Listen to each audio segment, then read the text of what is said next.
Hello friends, I am Ved Prakash Chaudhary. तो पहले lecture में हमने छत्तीसगढ़ का परिचय पढ़ा था। ठीक है, देखा था हमने कि छत्तीसगढ़ नाम का उल्लेख कहाँ कहाँ किया गया है, कैसे उसका नामकरण हुआ है, ये सब हमने पहली क्लास में पढ़ चुका है। चलिए उसके बाद देखते हैं कि छत्तीसगढ़ का राजनीतिक इतिहास कैसा रहा है। हम सब जानते हैं कि 1 नवंबर 2000 को छत्तीसगढ़ का निर्माण हुआ है, लेकिन उसके पहले की कहानी क्या थी, किन किन की भूमिकाएं महत्वपूर्ण रही, चलिए इस बात को हम जानते हैं। आइए, तो the topic is political history of Chhattisgarh. Political history of Chhattisgarh. ठीक है, छत्तीसगढ़ की राजनीतिक पृष्ठभूमि देखेंगे हम। राजनीतिक पृष्ठभूमि, ठीक है।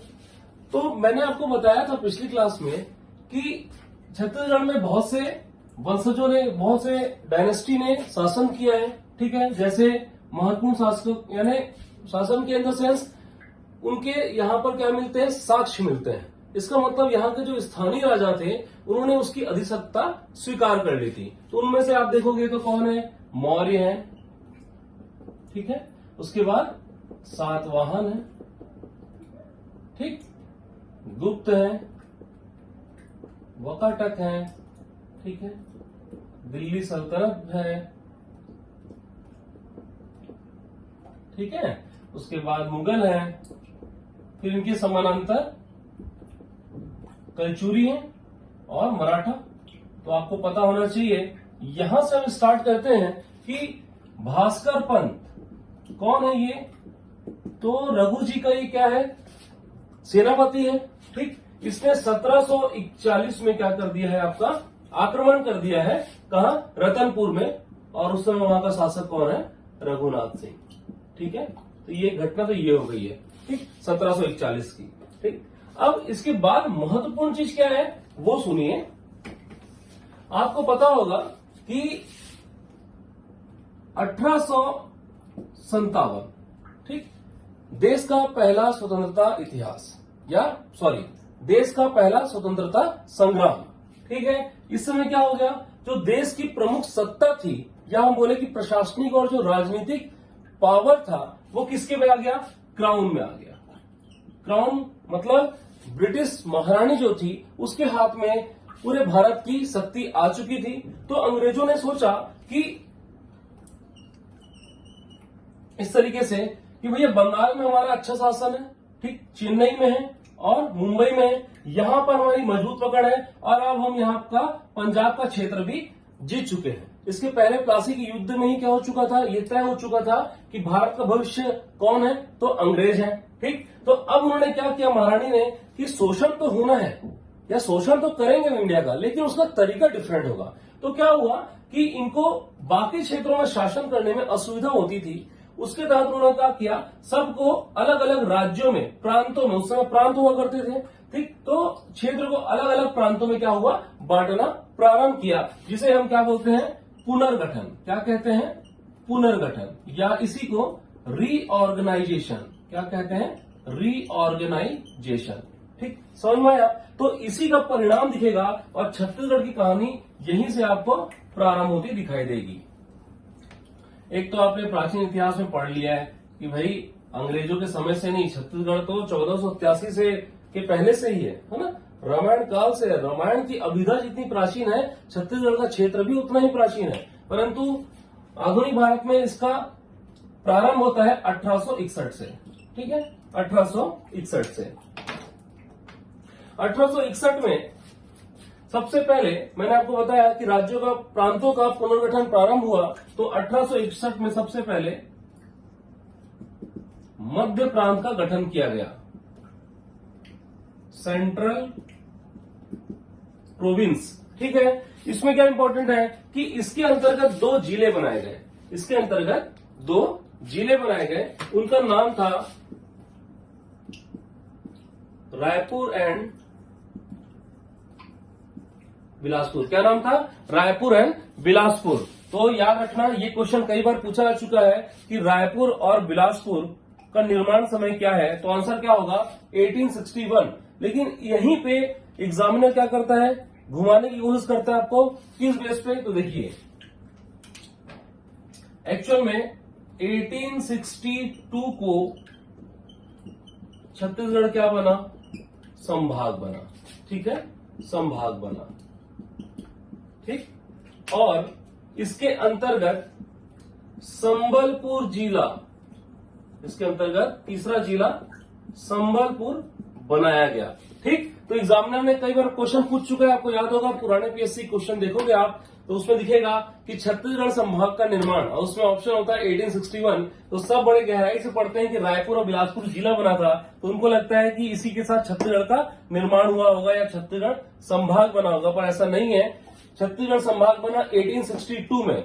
छत्तीसगढ़ का क्षेत्र उस समय शामिल था, पर उसे कोई इकाई का नाम नहीं दिया गया था, उसे संभाग रूपी इकाई का नाम 1862 में दिया गया, ठीक है। तो क्वेश्चन अगर पूछेगा कि रायपुर का निर्माण तो 1861, बिलासपुर का निर्माण 1861, परंतु छत्तीसगढ़ संभाग 1862, ठीक। फिर दूसरा क्वेश्चन क्या बनता है कि 1862 तक छत्तीसगढ़ में कितने जिलों का निर्माण हुआ था, तो आंसर क्या होगा 3, कि रायपुर बिलासपुर तो बन चुके हैं, तो संभाग बनने के बाद रायपुर और बिलासपुर भी किसमें आएंगे, छत्तीसगढ़ के अंतर्गत ही आएंगे। इसलिए 1862 में छत्तीसगढ़ के अंतर्गत 3 जिलों का निर्माण हो चुका था, रायपुर, बिलासपुर और संबलपुर, ठीक है। संबलपुर वर्तमान में उड़ीसा क्षेत्र में, ठीक है।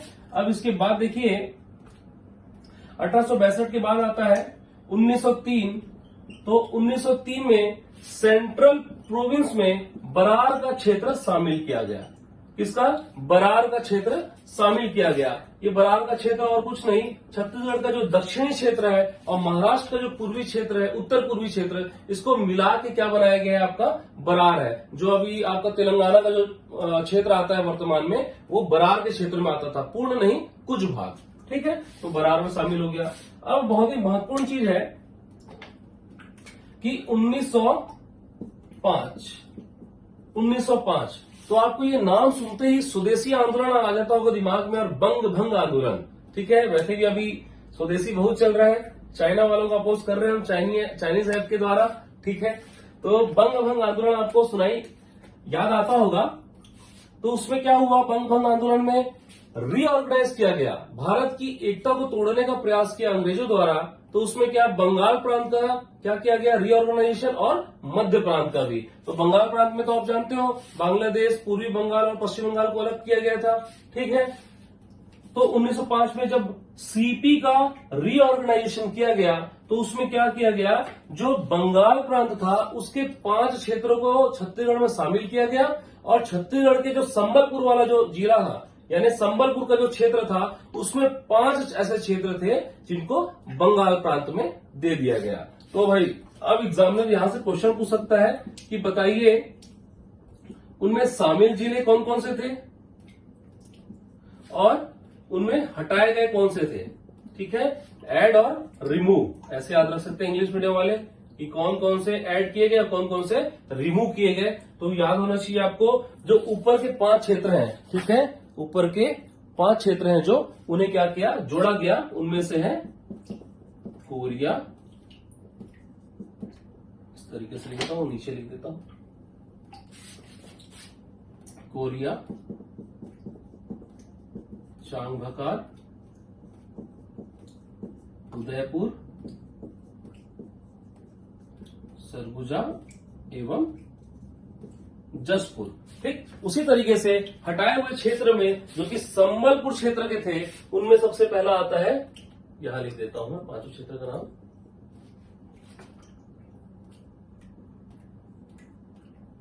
एक 2 3 4 5, ठीक है।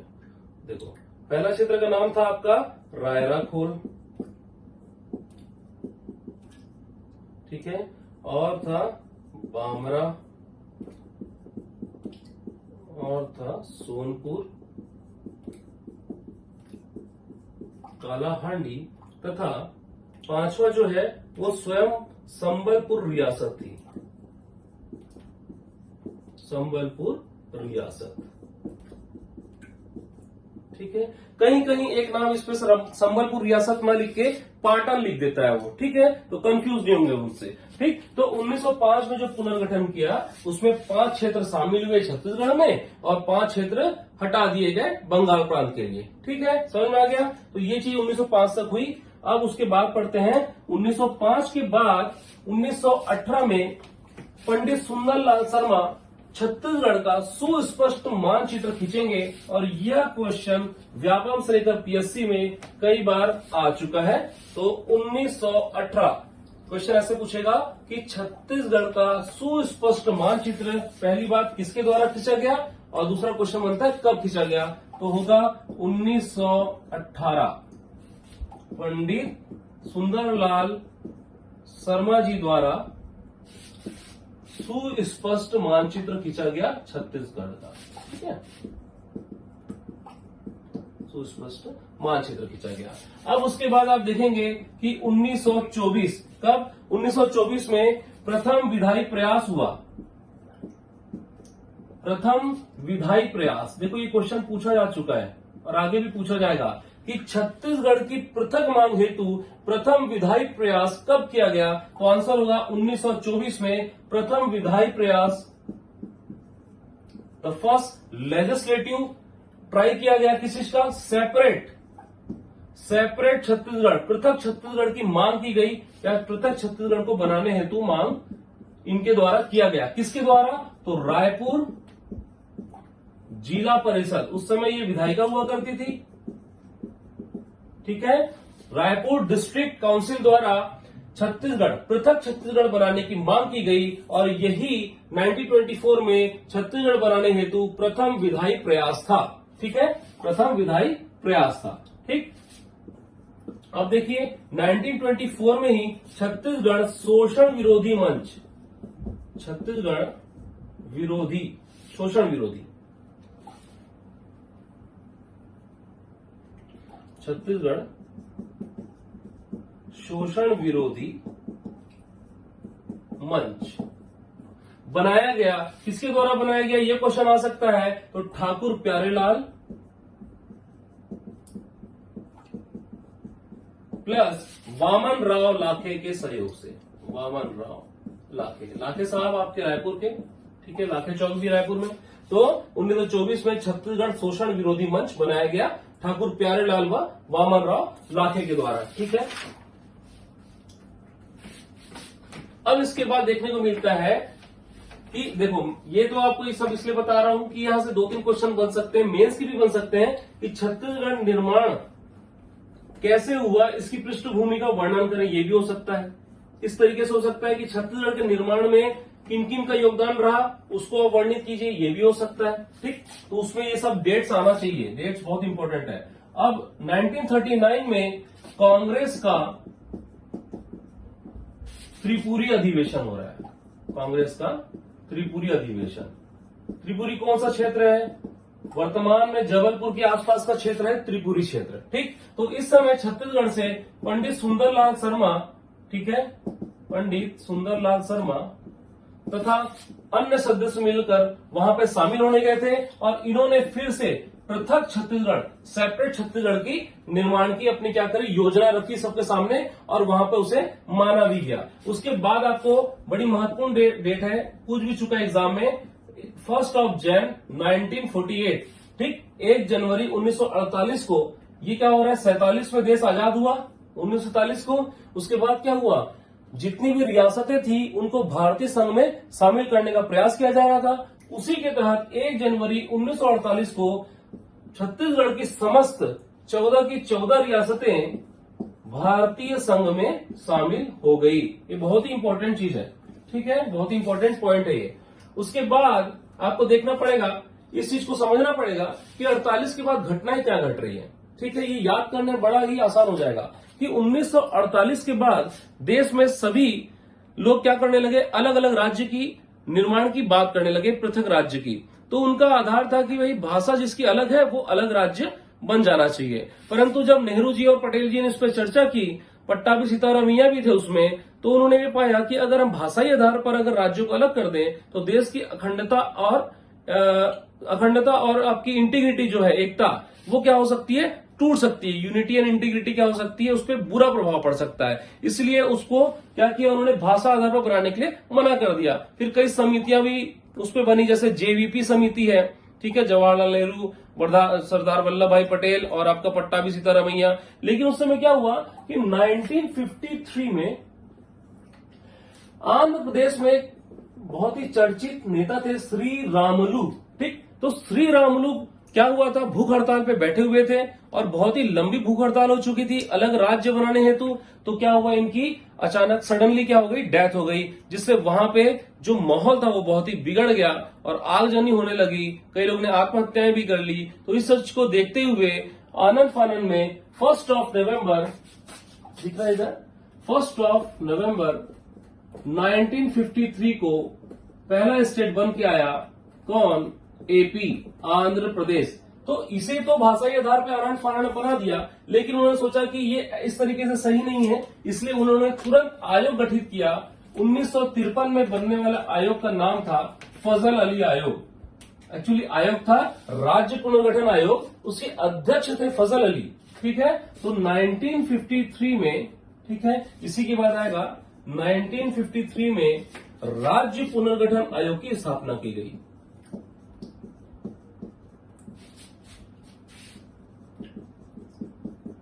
ठीक, जिसके अध्यक्ष कौन थे, फजल अली, ठीक।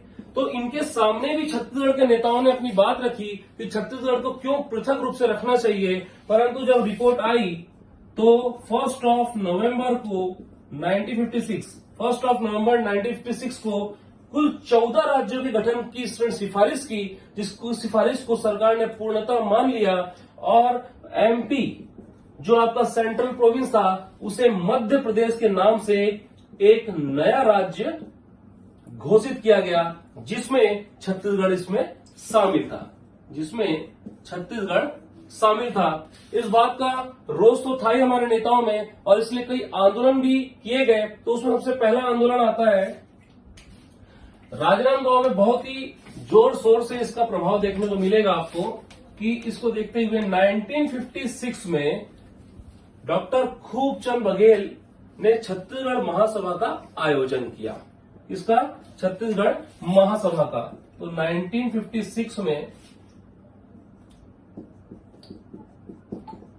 छत्तीसगढ़ महासभा का आयोजन किया गया, ठीक है। इसके अध्यक्ष कौन थे, डॉक्टर खूबचंद बघेल। इसके अध्यक्ष थे डॉक्टर खूबचंद बघेल और महासचिव थे आपके दशरथ चौबे, ठीक है, महासचिव दशरथ चौबे। और अन्य सदस्यों में था, इनका नाम केयूर भूषण और हरि ठाकुर। इनका नाम तो आप दूसरे क्षेत्रों में भी सुने होंगे भाई, है ना। तो हरि ठाकुर और केयूर भूषण इनका नाम था। इसके बाद जून 1967 में छत्तीसगढ़ भातृ संघ की स्थापना की गई। छत्तीसगढ़ ब्रदरहुड की स्थापना की गई। इसके अध्यक्ष खूबचंद बघेल थे, ठीक, कौन थे, खूबचंद बघेल। और इनका सहयोग किया था बैरिस्टर छेदीलाल ने। ये क्वेश्चन पूछता है, ठीक है, कि छत्तीसगढ़ भातृ संघ के अध्यक्ष कौन थे, उनकी और उनके साथ कौन थे, तो बैरिस्टर छेदीलाल। तो इनको याद करना बहुत ही इंपॉर्टेंट है। अब देखिए, अब छोटा सा पॉइंट है कि इसके बाद 1971 में द्वारिका प्रसाद मिश्र द्वारा भी पृथक छत्तीसगढ़ की मांग को जोर दिया गया और उन्होंने अपनी बात रखी विधायी तौर पे, ठीक है। उसके बाद देखेंगे आप कि 1976 में शंकर गुहा नियोगी जो कि भिलाई से थे, इन्होंने छत्तीसगढ़ मुक्ति मोर्चा नामक संघ की स्थापना की। और इनके बारे में आपको पता होना चाहिए कि इनकी भिलाई में दिन दहाड़े हत्या कर दी गई थी, ठीक है। आपको इस नाम को देख के याद आएगा कि झारखंड भी जब नया बना था तो वहां पर झारखंड मुक्ति मोर्चा, जो कि बहुत ही बाहुबली और बहुत ही ताकतवर पार्टी है, माननीय श्री शिबू सोरेन जी और वर्तमान उनके बेटे अभी सीएम है, वो पार्टी आज इतनी आगे बढ़ गई और इन्होंने भी छत्तीसगढ़ मुक्ति मोर्चा का निर्माण किया था और बिल्कुल जोर शोर से पृथक छत्तीसगढ़ की मांग की थी। अचानक से पता नहीं इनकी डेथ कर दी गई भरी सड़क में, भिलाई में ही। ठीक है, अब उसके बाद आते हैं 1983 में। तो 1983 में छत्तीसगढ़ संग्राम मंच मिलेगा आपको, छत्तीसगढ़ संग्राम मंच। इसकी स्थापना भी शंकर गुहा नियोगी द्वारा, शंकर गुहा नियोगी द्वारा की गई थी। ठीक,